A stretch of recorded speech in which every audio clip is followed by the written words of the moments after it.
Hello everyone, आज हमारा topic है प्रोडक्शन पॉसिबिलिटी कर्व यानी पीपीसी। तो पीपीसी के बाद जानने के बाद पहले मैं उसकी डेफिनेशन को एक बार अच्छे से देख लेते हैं। The production possibility curve PPC, also known the production possibility frontier यानी PPF, is an economic graph that illustrate the maximum possible output combination of the goods और services on economy can produce, assuming it uses all available resources and technology fully and efficiently।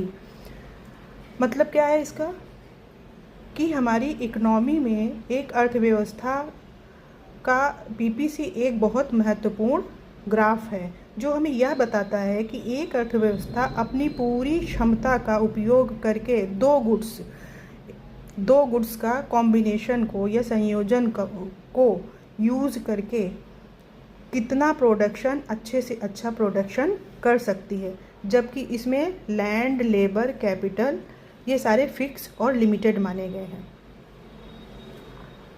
अब PPC के graph को समझने के पहले उसके कुछ assumptions को समझना बहुत ज़रूरी है, तभी वन बाय वन करके, स्टेप बाय स्टेप करके हम इसके अजम्पशंस को समझते हैं।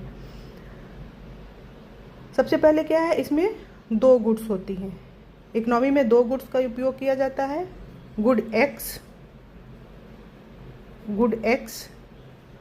And good y. ठीक।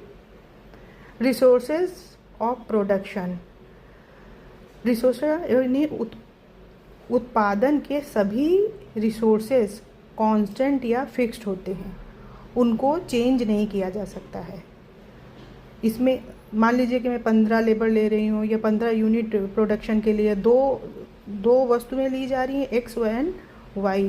तो यहाँ पे मैं ये मान के चलती हूँ कि मैं दो वस्तुएं ले लेती हूँ, एक हमारी रोटी हो गई, दूसरा हमारा कपड़ा हो गया। तो इनके उत्पादन के लिए जो हमारे रिसोर्सेज होंगे, यानी जो हम लेबर लगाएंगे या कैपिटल लगाएंगे, वो हमारी फिक्स होंगी, कांस्टेंट होगी। अनचेंज टेक्नोलॉजी, मतलब जो हम दो गुड्स का प्रोडक्शन करेंगे, रोटी एंड कपड़ा का जो प्रोडक्शन करेंगे, उसके टेक्नोलॉजी में कोई भी चेंजेस नहीं होंगे। इसका एक रीज़न क्या है, एक तो रिसोर्सेज की स्कैरसिटी होती है, मतलब लिमिटेड हमारे पास रिसोर्सेज होते हैं, और इकनॉमी हमारी फुल एम्प्लॉयमेंट में होती है, मतलब हम सारे रिसोर्सेज का बहुत एफिशिएंटली उपयोग कर रहे हैं।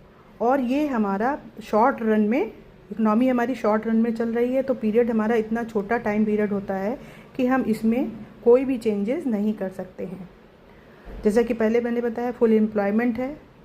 और पीपीसी हमारा डाउनवर्ड स्लोपिंग होता है।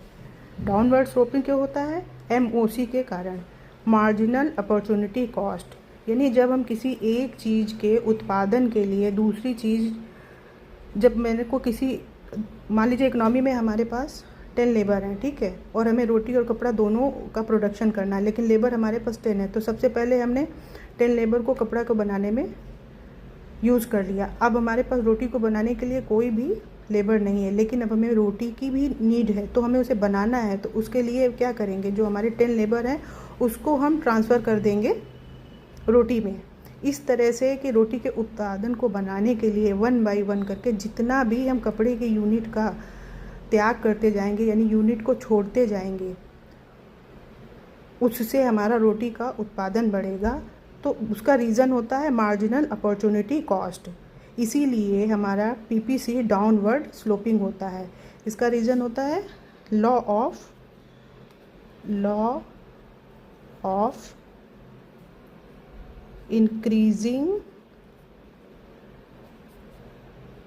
Return to scale. इस रीज़न से हमारा पीपीसी डाउनवर्ड स्लोपिंग होता है, यानी मूल बिंदु के ओरिजिन से कॉनकेव होता है,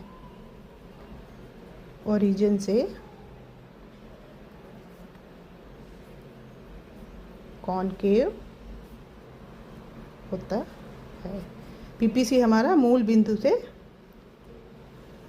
पीपीसी ओरिजिन से कॉनकेव होता है। अभी हमारे इसमें बहुत सारे पॉइंट हैं जिसको मैं दूसरे वीडियो में बताऊंगी, उसका ग्राफिकल रिप्रेजेंटेशन बताऊंगी। तब मैं आपको ये भी बताऊंगी कि अपॉर्चुनिटी कॉस्ट क्या होती है और पीपीसी हमारा राइट वर्ड कब शिफ्ट होता है एंड लेफ़्ट वर्ड कब शिफ्ट होता है, और पीपीसी में increasing return law of increasing return to scale कैसे काम करता है। तो आई होप आप लोग इतना बहुत अच्छे से समझ चुके होंगे, और नेक्स्ट वीडियो में आपको इसका ग्राफिकल रिप्रेजेंटेशन मैं बताऊंगी। Thank you so much.